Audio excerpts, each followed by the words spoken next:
Begin recording. There we go. What I thought we'd do, I will just continue on with my agenda here since we don't have everybody here. So let me share that agenda with you. Where the heck is that?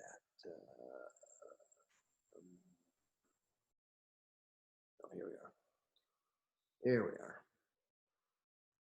I thought what we would do is go around and find out what's on each of our minds in terms of this endeavor to build a consulting organization or a coaching network or whatever we want to call it in terms of working with people, churches and organizations. And then if we have time left over, we'd talk about, what kind of posture we want to have, whether we want to be responsive or initiating, what's the scope. Oftentimes it's been referred to within New Generations as New Generations North America. And that has a lot of interesting issues with it when you put that geographical tag on it. And then maybe some outcomes related to, yes, Harry. Harry just texted me and says, is it still going? And I'm going to tell him yes here. So anyway, that's the agenda. So either one of you want to start, and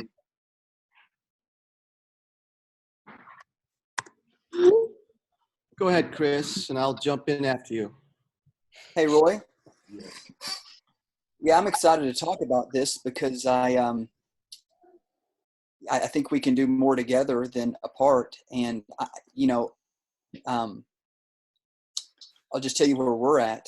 We've had a waiting, largely due to the book. We've had a waiting. We've been doing trainings, multiple, 2 or 3 at a time, and then we've had a waiting list of people. It's usually senior pastors of American churches that are waiting on the training, which is what the book tells them they need. So, for example, we did 3 this fall to get everybody in, trying to limit them to 25 per training.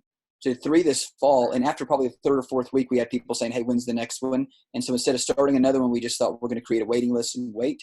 So by the time we did our summer one, and I was the only one that could lead it, we had just over 53. So I'm training 53, pretty much pastors and church leaders, mainly pastors right now. So I guess what I want to say is I think there's a hunger out there. I think people are wanting to be trained, and they're going to reach out to a Roy or myself or anybody that's kind of written something they've seen or a blog or heard at a conference or something. They're going to reach out to, I think, people like that, or in New Generations that they know is working overseas, somebody like that, or beyond somebody. And I think there is a hunger for more of this. And so I guess, Roy, Dave, what I would say is I think we've been a little bit overwhelmed by the interest. And if the interest continues to grow, it feels like it's growing, not decreasing. If the interest continues to grow, I think partnership in coaching and in training and thinking maybe we're all saying pretty similar things, I think would be helpful. So if there may be some differences, but I think it would be neat for a group of us, at least on the DMM front. I know that there's already people doing this on some of the other 4 fields or T4T or other fronts, Zoom A fronts. But on the DMM front, it would be neat if there was a group of us that were seen as authorities, whether we feel like we're authorities or not. I tell everybody just ask Roy. But whether we feel like we're authorities or not, people reach out to us. And so it would be neat if because Roy is kind of the ultimate connector, that anybody that's, I think, interested in DMM has found Roy like I did somehow. And so it would be neat if we were all connected in some way, such that based on where somebody was at and what somebody was interested in, we would be all directing them similarly. So Roy and David, I don't know if that means some of us are trainers primarily, some of us are coaches. We all do both. I don't know. I just know that what our focus with anybody reaching out to us is we train them and then get them into an ongoing coaching group. The training only lasts 13 weeks. The ongoing coaching groups last for the rest of their life. And we tell them it's almost the most important thing that they can do after a training, because every week the way we do coaching is if I have 10 people on the call, I try not to do more than 10. We go screen by screen. They're all at different places. There's peer coaching. I'm speaking into it. We're asking them about the 7 ongoing elements, how they're doing on each of them, what struggles they're running into. Somebody else is a couple steps ahead and can say this, or somebody a couple steps behind is learning from him. It's Roy and David. These coaching calls are some of my most favorite things I've ever seen or done. And Roy, we talked about it's a lot like a mastermind in my real estate world. And so they work really well. And so I would hope if we do a lot of training in North America, we would have hundreds of these coaching groups that are like masterminds that may even Roy and David come together once a year in some kind of a big forum, for inspiration and motivation, but that we're connected in terms of training and in terms of coaching. And I feel like we're sensing, a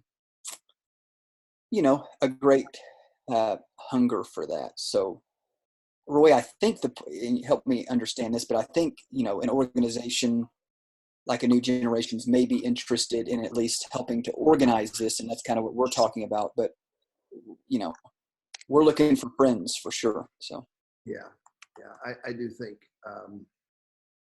the time has come, for that. I'm sending Harry the link here. Hang on. Let me copy the URL and just text it to him. That's the easiest way. Boom. Okay, he's got it. Harry should be joining us any moment. Yeah, I agree. I agree with everything you said. I do think my own personal history brings a bit of realization that there's only, I've done a ton of exactly what you're talking about, Chris. Hours on the phone, groups of people, and I was surprised that there's a group I used to do a thing called the DMLC, Disciple Making Learning Community. It was a 9-week experience. And I just got a request for a guy to want to do it yesterday from someplace. But as many as those have I done, there's only one still existent in St. Louis, actually.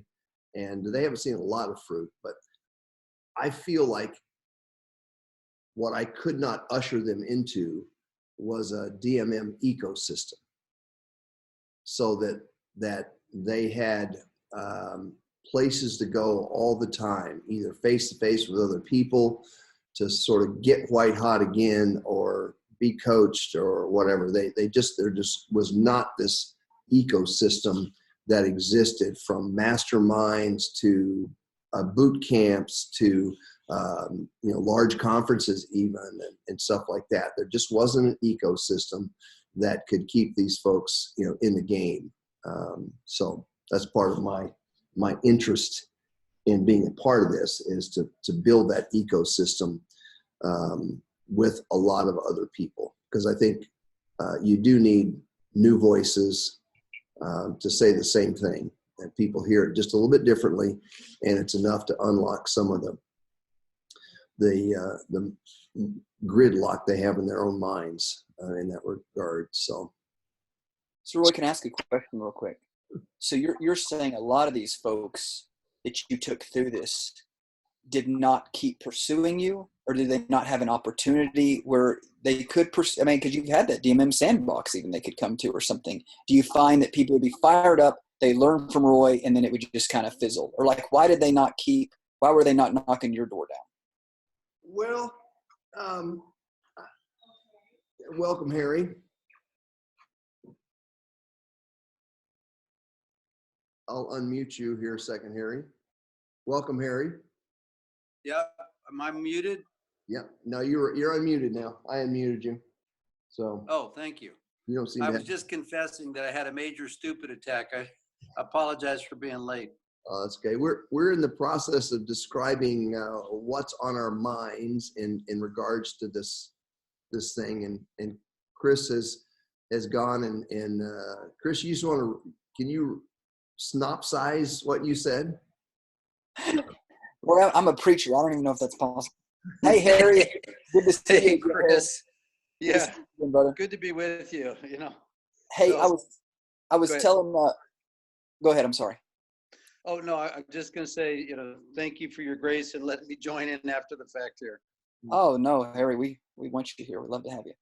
Hey, I was telling Roy. Roy's asking kind of what our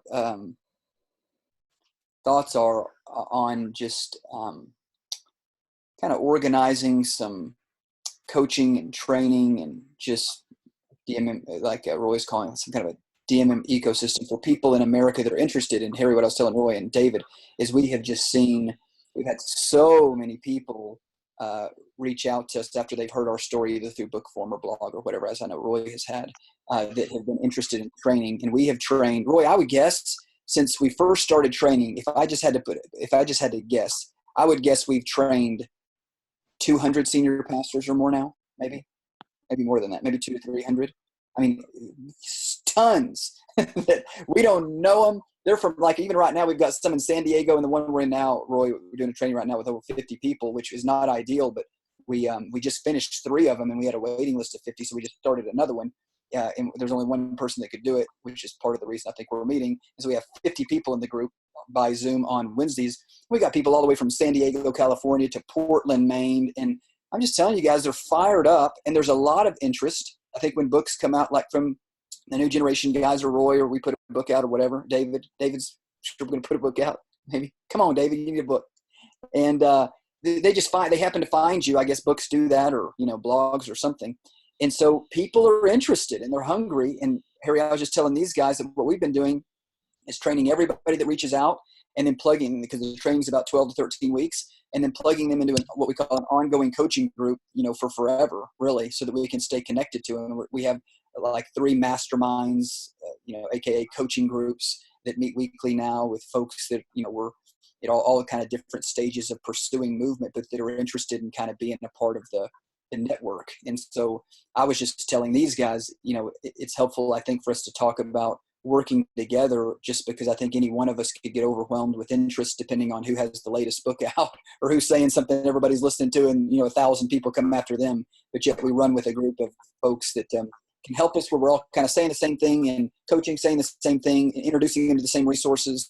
We even talked about, Harry, not only having a network of trainings and coaching groups, but even depending on the interest, having yearly or biannual events where we kind of all get together and have some speakers, or just get to know each other. And I'm becoming bivocational, so I have a real estate business. In the real estate world, they do lots of, not even just conferences, but lots of, Roy, they'll come together in California on the beach, rent out a mansion, and have a mastermind, and just being together. And each person will pay like $25,000 to go to this mastermind, and they'll feel like it's going to make them another 6 figures a year just by being around other people doing it.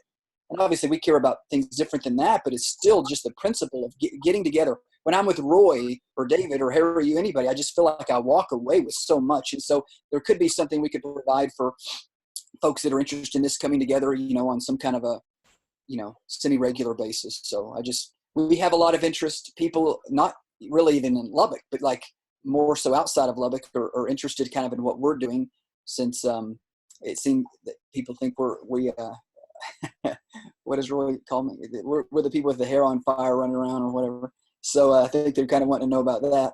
And so, yeah, I just think there's a great interest in the hunger. I will say this, Roy, one last thing, and this wasn't a good synopsis, but I'll say one last thing. And you know this from training folks. I can train these 50 people. And I bet, if there were 2 that after the training and when the rubber met the road, you wanted to see who was ready to go. It's still, even with people starting out hungry and everybody thinks this is what we should all be doing, but when the rubber meets the road, it's kind of like, yeah, but yeah, I don't know. So it still seems like, even with our trainings, even though everybody's fired up, the number of people that go with you are small, but it grows the more trainings you do. So that's my synopsis. Thanks, Harry. Yeah. All right, Dave. Yeah, no, I've not done nearly as many trainings as you, Chris, as far as lead pastors, but I think it's somewhere around 60 right now. A lot of them vineyard, because that's kind of my tribe that I have been running with. But what I'm finding is there is definitely a growing amount of interest.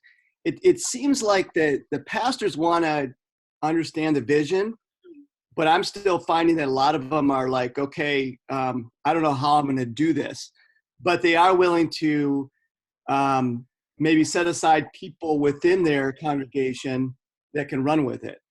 And so what I'm finding is the pastors wants to be on board as far as the vision, and some of them definitely want to run with it themselves. but it's generally they need to drill down to other people in their church and almost like send them off as church planters or have this parallel thing going on. But what I'm thinking, I was really impressed with, and I've told Roy this a number of times, with the training at Support Raising Solutions boot camp. Just the quality, they did pre-homework, and then the way that the training was done, it was top notch. And I feel like it'd be really great to do boot camps that would really help pastors train groups of people in their community that could really run with this. And I feel like we're doing a great job that the pastors get inspired, but I don't think we have as much traction as we could if we helped them in some way train their people. And it is weird because you come in from the outside and you're automatically an expert. I mean, I've used people a lot here in Phoenix. I mean, I've flown Hermie in and Ricardo in, and even Harry, when you came in, I mean, you were like, you're up there, man. So I don't know. I see the 12 or 14 week training as being helpful, but I also see that boot camp is really helping to launch things in various regions. And then I just really see a need to be even more strategic. It sounds like you guys are pretty strategic, Chris, as far as just the coaching. I know that we need to be better at that. So those are kind of my initial thoughts. I'd like to see more than like 10% grab onto this. And the people that have grabbed onto it have been more, I would just call them just average Joes in the church, and they've grabbed onto it. I've got some people that have like 15 groups, and they're not lead pastors. That actually they're bivocational pastors. So anyhow, I don't know if I did a real good job of explaining, but that's kind of what I've been thinking of is needed. Okay. Harry, your thoughts? Yeah. Several things here. I'm really excited about what God is doing with what I'll call a relaunch of DMM America, USA, whatever, inside of New Generations. And I'm also very excited that it's not about new generations. We have no interest in trying to be the big brand or corner the market or that kind of stuff. We want to be a player shoulder to shoulder with the others who can produce a good word ecosystem that allows this stuff to flourish in this context right here. So that's kind of thought number one. Number two is there's some very careful delineations that I think we're going to have to make. And I watched as City Team had this huge explosion and then stayed at essentially the entry level. And I'm afraid of that because there's so much excitement. Chris, you didn't use the word, but it's an avalanche of interest out there. When I see that, I know it's real. I know it's a dissatisfaction and a hunger, but there's a risk of trying to chase all that interest and then staying at a low level. So what that means from a strategy standpoint, and I'm just going to borrow an analogy, Jesus working with 3, 12, 70, the masses, there's a reason to play on every plane, but they get different levels of attention, different levels of strategy, et cetera, so that you can see the stuff that will not only be permanent, but can reproduce with quality without you, because that's where the game is. The game is not a tidal wave of interest that creates a shooting star where this is a fad, and the fad lasts for X months or whatever, and then everybody goes on to the next thing. It really does have to have an ecosystem that reinforces it, and the quality of the coaching and the strategy behind that coaching is what makes the difference for whether or not this is going to open up a new era or whether or not it's going to be, you know, a passing fancy. So then I think there's a dimension here where we have to be able to separate out who's in what category. So a pastor who doesn't want to blow up what they have is one category. People that are functionally independent are a different category, and so forth. And we're going to have to decide what kind of model to offer. And then we're going to have to be able to follow it up so that they can bring it to conclusion. So personal illustration for new generations. In the last couple of months, I've been doing a deep dive into what is going on with our team in the places God stuck us. The short version is we're now at 300 unique people group engagements that are not at movement. Now, the good news is we have 122 movements, and some of those have 28 generations. Whoopee, that's big. But when I found out we have 300 that we have engaged that are not at movement yet, I said to myself, and I will say to the team, we're going to have to stop the train on adding in new until we can process what we have. Because my conviction is if we engage, it's an implicit promise to bring about movement, not just to see something nice happen. So I don't want to see that repeated in this context. So somehow there has to be a matrix where we decide when we're just exposing, when we're engaging, and if we engage to what degree, with a definition of do they want movement and do we want movement, and are we willing to pay the price to get there? I just want to say amen to that. I agree with that, Roy. Any questions of Harry here about his? I think I do have some questions, Roy. Go ahead. So Harry, so can you tell me a little background? So New Generations has always been primarily international in focus. Is that right? But you guys are considering beginning to talk about an American strategy. Is that right? Well, it's sort of right.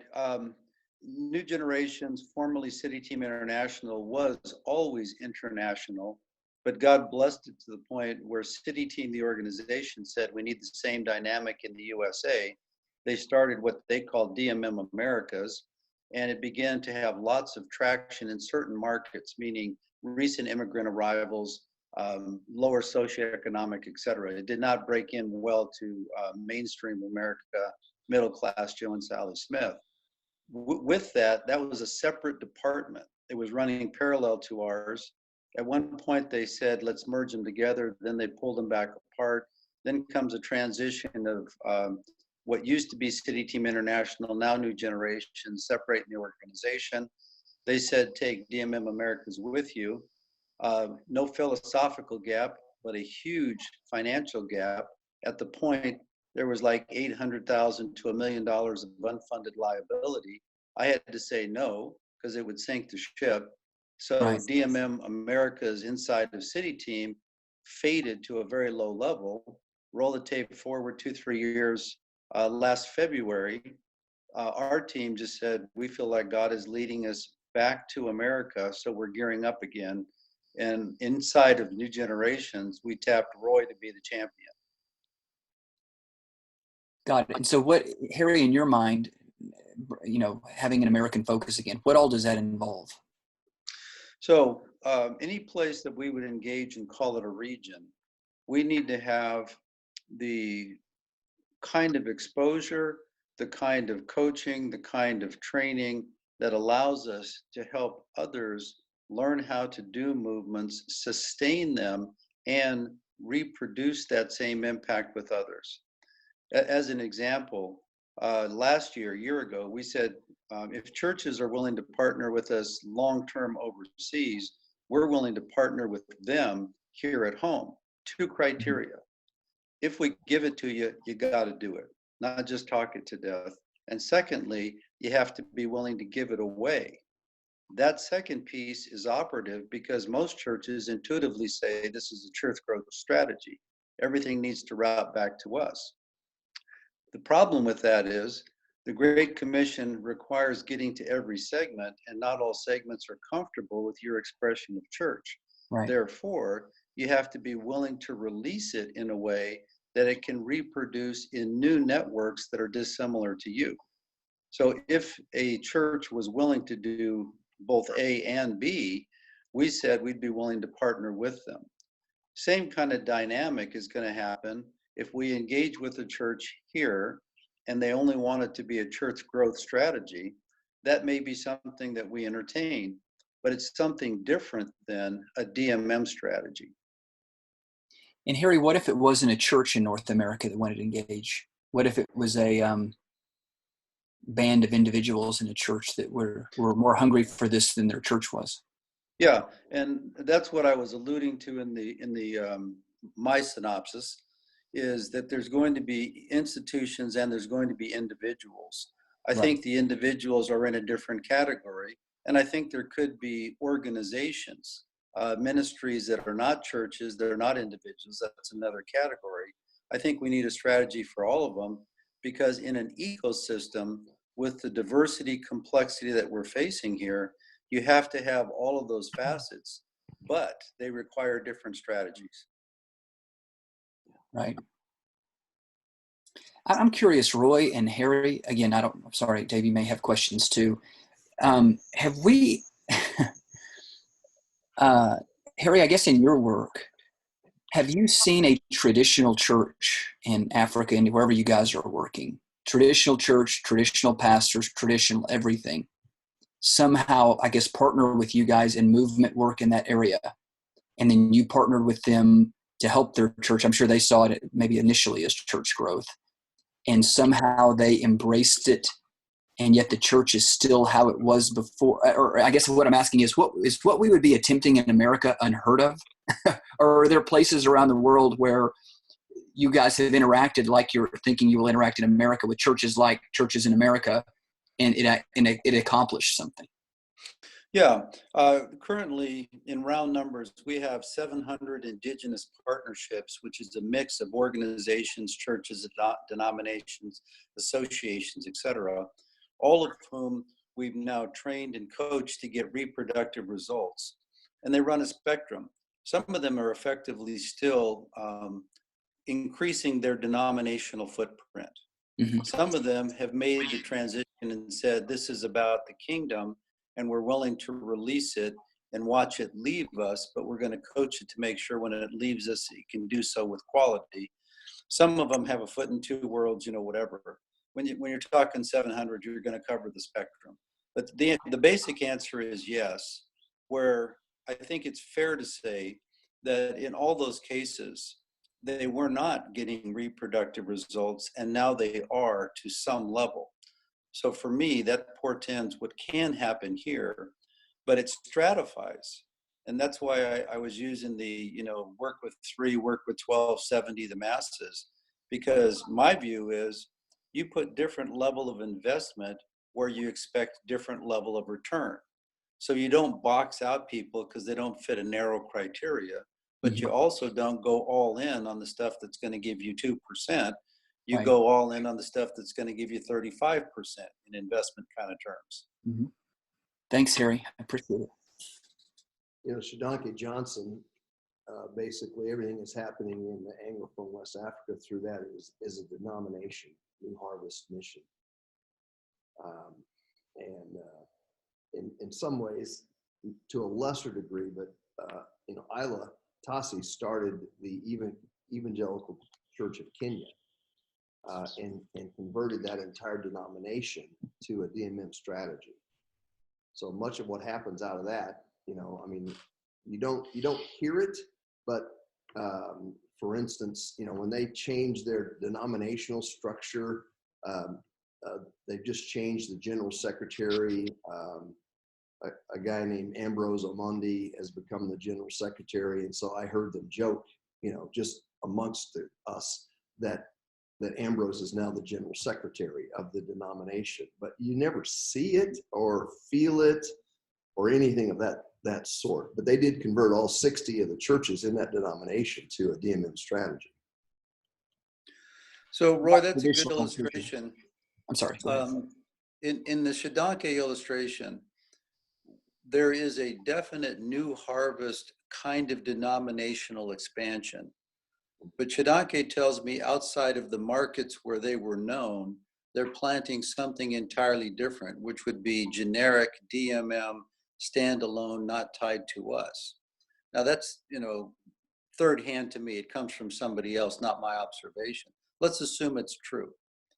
What it boils down to then is there's different strategies for different markets. And I think that there's a rationale for different strategies for different markets. Having said that, I think whoever God puts in the think tank needs to accommodate the realities of diversity while still fighting for the DNA that can accomplish the goal long after we're out of here. And so I think that these kinds of groups over time need to wrestle with some of those kind of questions, because not everything that is successful really ought to be perpetuated. So it comes down to the discussions, ongoing discussions, about what is at the DNA level and what is at the discretionary level because of context. Harry, would that be said also about, I mean, I find that there are some people that are very pure, like DMM, and then there's other people that are like, hey, we will do T for T, we'll do 4 fields, we'll do DMM. All we want is a church planting movement, and whatever it takes to get there, we'll use that. What are your thoughts as far as accommodating all the different strategies, or are you thinking more that more of a DMM is the way to go? Yeah, and so the tension there, Dave, is between the purist and the pragmatist, and neither one of them is right all the time. The purist, it can get so ethereal that it sounds really great on paper, but it doesn't work in the real world. The pragmatist is at risk of trading away DNA for some sort of short-term goal. Okay. So neither one of those is a path to pursue in every case, hence the tension of what's right in this context. In your question, I personally do not think it's a good idea to start mixing things up. And the reason why is, if you put a pyramid on the whiteboard or something, the base is what I'll call Joe and Sally Smith. Mm-hmm. Joe and Sally Smith, the ordinary people, are universally around the world mostly not in the game. And that's the only way you can win the game, is if ordinary people get in the game and start making disciples in their natural network. Joe and Sally Smith do not have the sophistication to sort out the nuances. They effectively want someone to tell them what to do so they can make a difference. If you start putting in a little of this, a little of that, a little of something else, the bottom line is you create confusion. You create confusion, you create paralysis, you create paralysis. You've just taken the majority of the workforce off the field. Mm-hmm. So not because I think we're better than T for T, we're better than whatever. That's not the point. The point is, you have to be strategic. The workforce is not sophisticated, and I don't mean stupid. I just mean they don't sort out all this stuff. And because they don't sort it all out, get them fired up, give them something that works, keep them focused, keep them productive, keep them feeling significant, and don't confuse the issue. That would be my thought. Mm-hmm. That's good. I think Roy, that is, Dave, I agree with that. That's kind of a concern of mine. Like Stan tells us, even with he and Steve Smith, 80% between these different methodologies or strategies, if you want to call them that, is overlapping. But it does seem if somebody has 7 of this and another guy has 6 of this and one guy says these 4 things and another guy, I feel like if we're all kind of saying different things, that can even, like Harry's saying, contribute to some confusion. So maybe part of this coming together is, can we find some similar language that would cover what we all know to be important, but that would not be so confusing? Because it's back to what I heard Roy say one time about training people in his church to do Discovery Bible Study, and the coaching meeting every time is ask the 7 questions or 6 questions or whatever, because everybody wants to create their own thing, and you got 6, now he's got 4 and he's got 10. It's just like, man, who cares what well, we do care, but put together what the 7 things are, the 10 things are, and then who cares, about coming up with 3 different versions of it, just because if the goal is simplicity and reproducibility, that seems to be the enemy of that, getting real creative and complex. I think there's a matter of expertise here too. If someone wants a T4T strategy, I'm really not the guy to be teaching. There are much better people that can teach them red, yellow, green light, how to share your story, God's story. Even though I know all the language, I'm not the guy to be training that. If you want obedience-based disciple making, then I'm probably the guy that can help you with that. And so I think this if I think of this in terms of what we're talking about as a consultancy, that its expertise would be in this particular area. And if someone came and say, well, we want to do this and this and this and this, it's like, well, we're not your people. We're really not the people that you need to be drinking alcohol from. There's a whole, no place left, crowd that you need to go and connect. I can find you some numbers or emails or contacts and get you involved with them. So I think one thing we could add or need that is missing in this process is over time, I have dealt with a lot of guys and I've taught them the techniques of obedience-based, discovery-focused disciple making, but yet I've never really trained them to deal with the culture that they're going to be putting this into. And so I think one of the issues that has to be played with here is, Stan's training is great. Teaches you how to do, discovery studies, see people come to faith and stuff like that. But, in terms of helping a church, an existing church, walk through this in a reasoned way, and so that it might have some potential for success, it needs a process. And I just threw this together, and I've written up some stuff that I even shared with Harry, about, just taking them into a phase of discovery. Let's look at their history. Let's look at their culture. Let's look at the speed bumps, that we're going to face in terms of putting this. Does it belong at the large church level? Does it belong, at a subset? Is there a segment of this church that's more right for starting with than, trying to do it from the platform on Sunday morning, and then once you get to that phase, then designing something, getting it designed and then deploy it and coach that deployment through. And then, the discernment process, you got to figure out, what's working, what's not working, and create a culture for them to establish this process of thinking about, how they're going through this. So I think we could have, some tools like that to help senior leaders, especially as they're dealing with boards and all this other stuff, to be able to implement this in a reasoned way, in a particular culture. I like that a lot, Roy. I had a church that I was coaching and mentoring in Tucson, and the lead pastor began to just, go with this, and it essentially, in some ways, blew up his church, which was very incredibly difficult. And I think because we didn't have this discernment process and bringing his board along with him, I mean, he just went for it, and then all the board members just went, crazy. And it actually, the church had to merge with another church because of just all the issues that arose because of it. Mm-hmm. So I think the process is really needed in helping people navigate.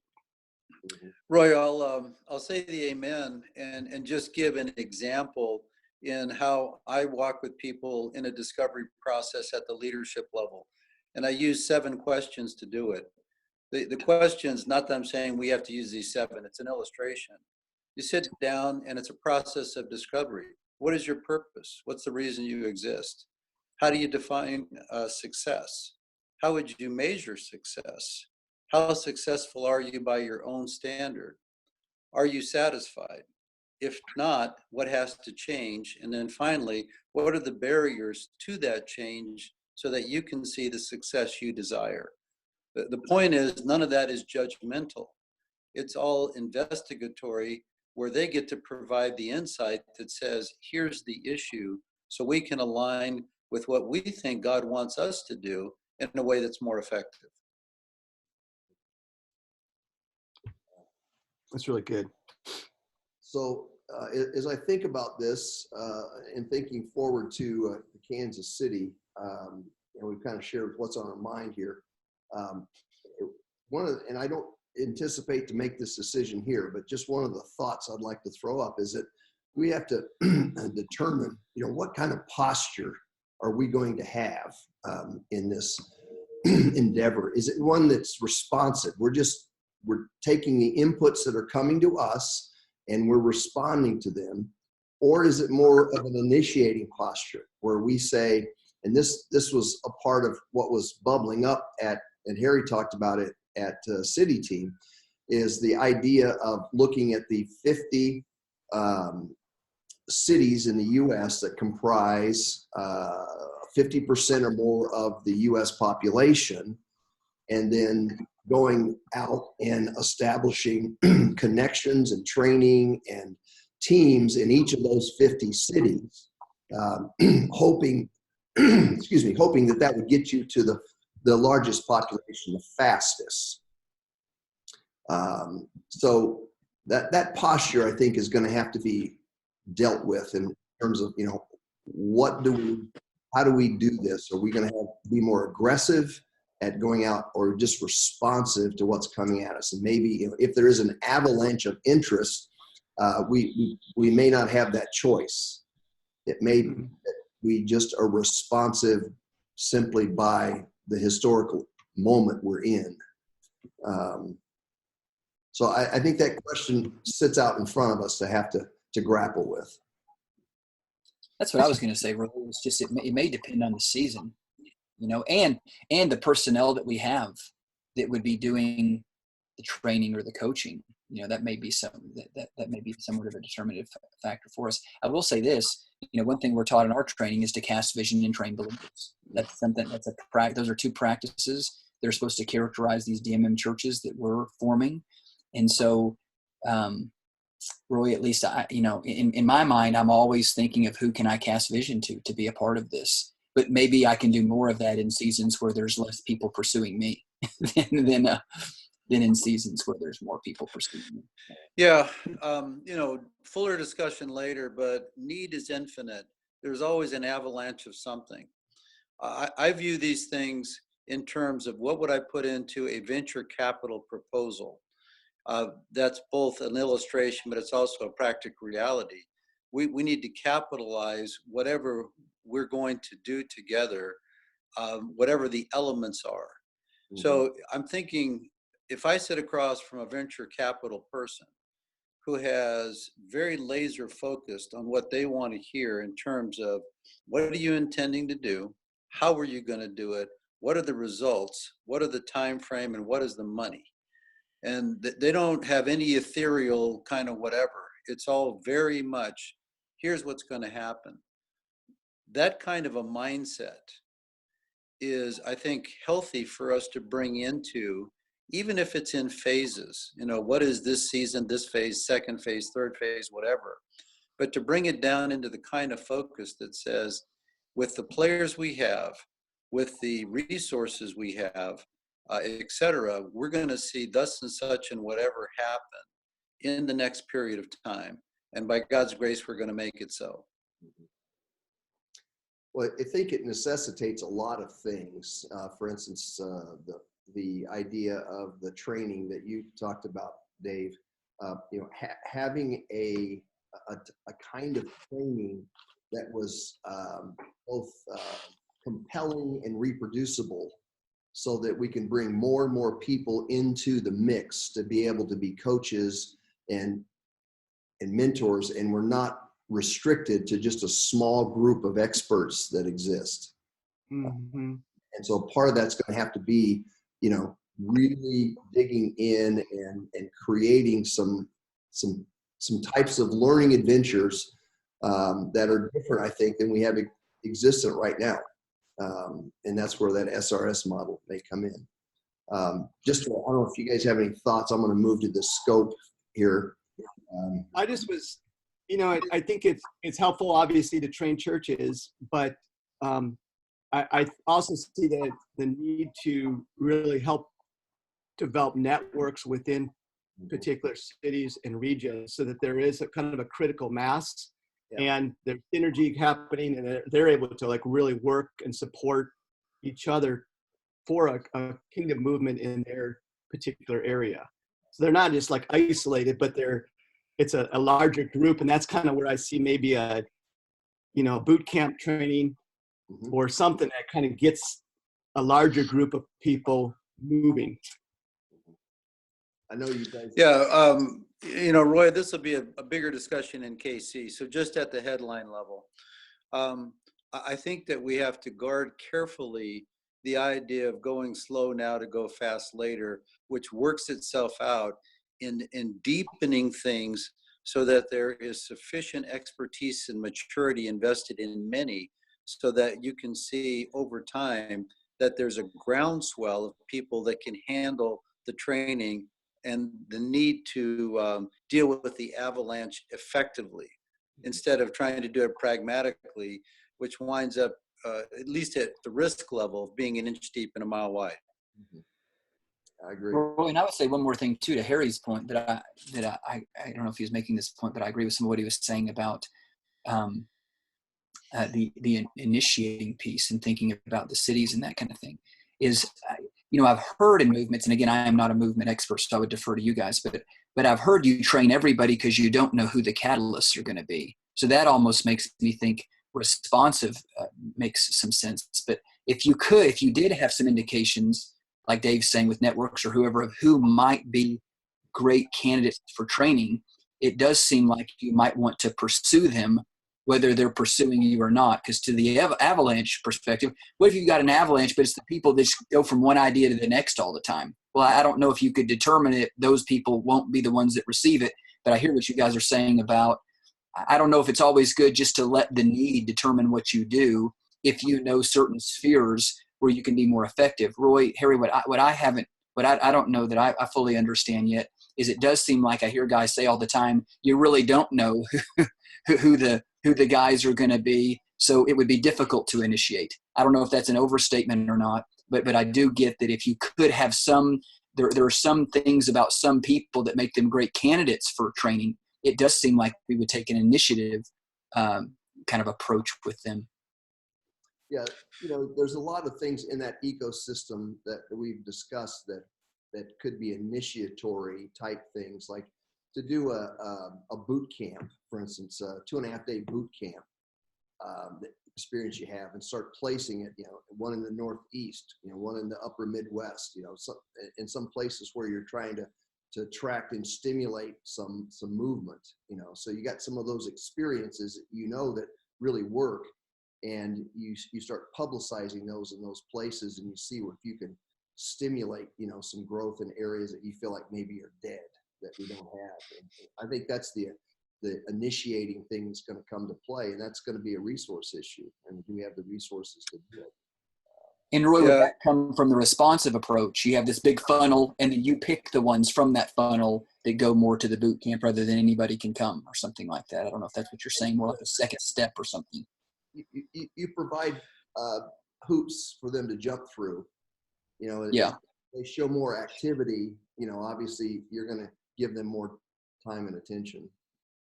Go ahead, Harry.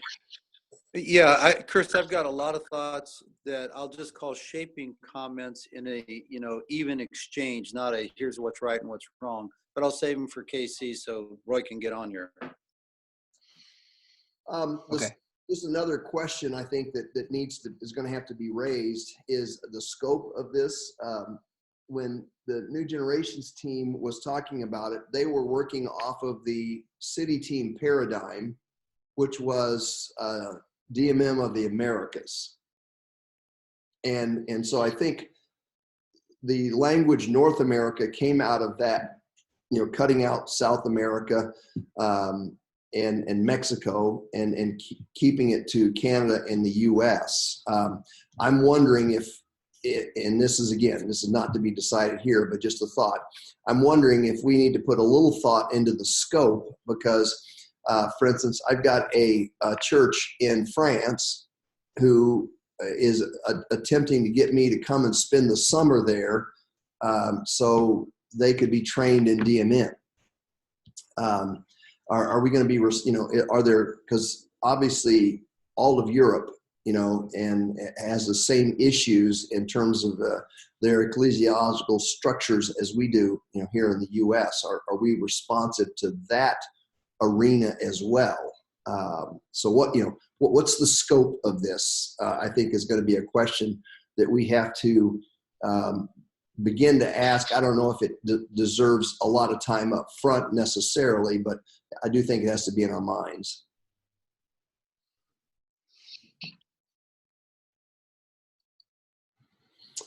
Amen. We got to discuss it because you don't define scope. You have basically said anything goes, and diffusion is the opposite of focus, and focus is all about elimination. Yeah. Okay. Roy, I'm usually, I was talking to the guys about this at 2414, kind of a laser focused guy. So I would say the more narrow the focus, the more I like it. So that doesn't mean that's what we should do, but I would say of those three, just naturally the engineer in me would pick North America's because it's the smallest of the three. But I'm not saying that's right. And a lot of this too, is just like a movement. It comes along relational lines. So you get, the Yanusas, Shadonkes of the world who are relating to churches, and Shadonke obviously relates to a lot of English-speaking churches because Sierra Leone speaks English, but Yanusa relates to French-speaking in the French-speaking world, and so he's got this European connection stuff that exists out there. And I know I've worked with numerous German churches that have an interest, in doing something along this lines. And Germany Young Life has a real leaning, toward DMM. And so there's just a lot of scope issues that once we establish this thing and make it formal and announce it to the world, if we don't have a really, it's like, what's his name? What's the Raphael, something Raphael McManus, Erwin McManus has this illustration, about the difference in a coconut and a peach. Coconut has a hard core outside and really soft inside.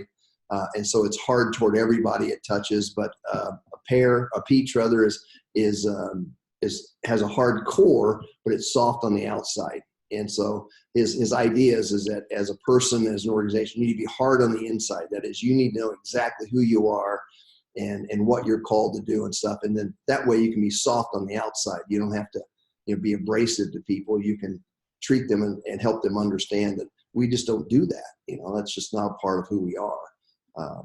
So I think we're going to have to get to that point where we're hard on the inside, so we can be soft on the outside. All right, we're at an hour and a half here, so I think we need to call it quits. Anybody else have anything to say before we wrap this thing up? One of the classic challenges that we're going to face is who should be at the table. We're not talking, and I'm specifically saying this is not a new generation's thing per se. I expect us to be a player and put a lot of energy in it and all the rest of that. But, who else needs to be at the table? Because what happens is you start setting a direction, eventually you start setting DNA. And that's just the process of prayer, discernment, the Spirit's leading, so that whatever the core group that should be together does get together. And I don't have any names in mind. I'm just saying, I think that's a dynamic that we need to ask the Lord to bring together the ones that can lock arms to make something happen that couldn't happen individually. Mm-hmm. Yeah, I think that'd be one of the questions we'd ask. especially in Kansas City. Who else belongs in this discussion as we go forward?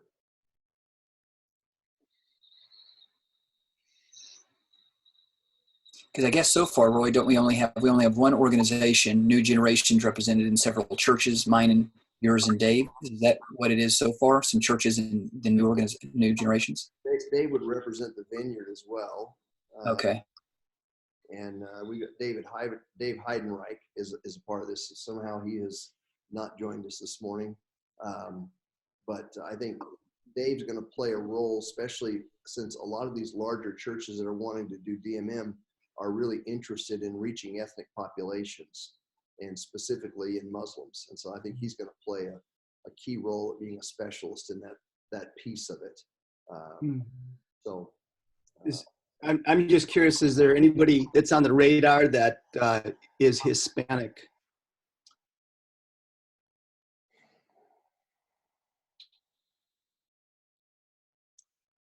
Ricardo Pineda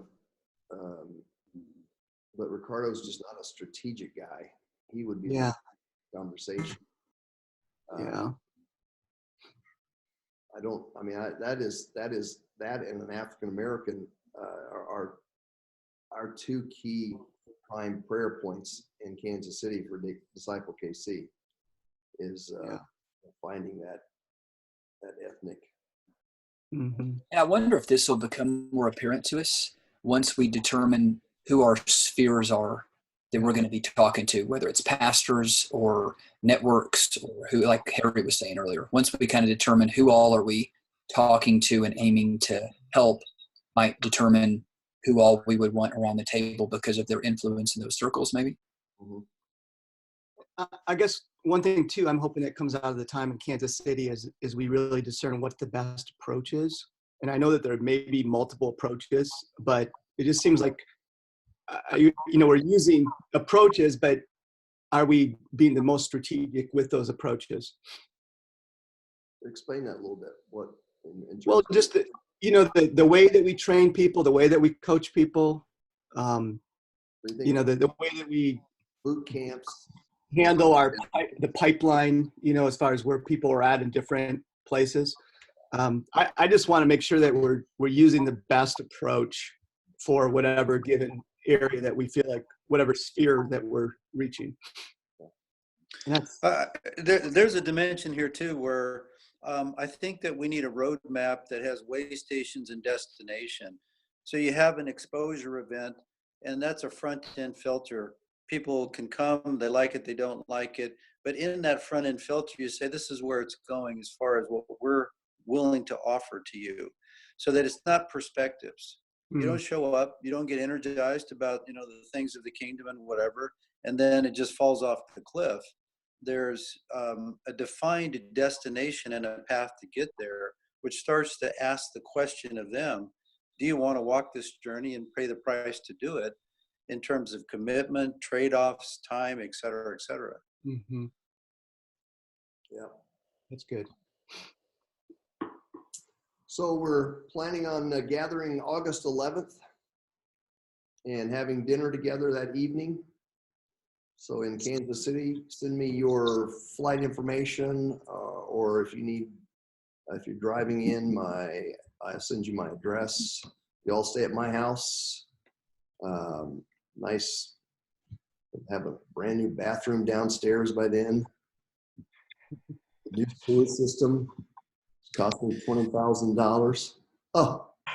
What about a hot tub, Roy? Do we have a hot tub? He does have one. Hey, Roy, you guys may have covered this ahead of time, but I want to be a drum beat that says we ought to be doing everything we talked about, but before we do anything, we need to put a prayer base in place. I've talked to so many different organizational leaders, pastors, whatever, and they're very anxious for, okay, well, what's, step 1, 2, 3, let's get after it. And step 0 has to be the prayer base is in place, because we're talking about coming up against entrenched strongholds in this nation. Mm-hmm. They're very deep. They're very pervasive. and they are going to be highly resistant to this achieving the kind of potential. All of us have seen what it means on the field. Stuff that has never happened before is now happening in places and with people. The imam becomes the church planner, the witch doctor follows Jesus kind of stuff. That stuff does not happen because of the slickness of the system. Right. So whatever else we do, we had better follow our own advice and get the prayer base in place.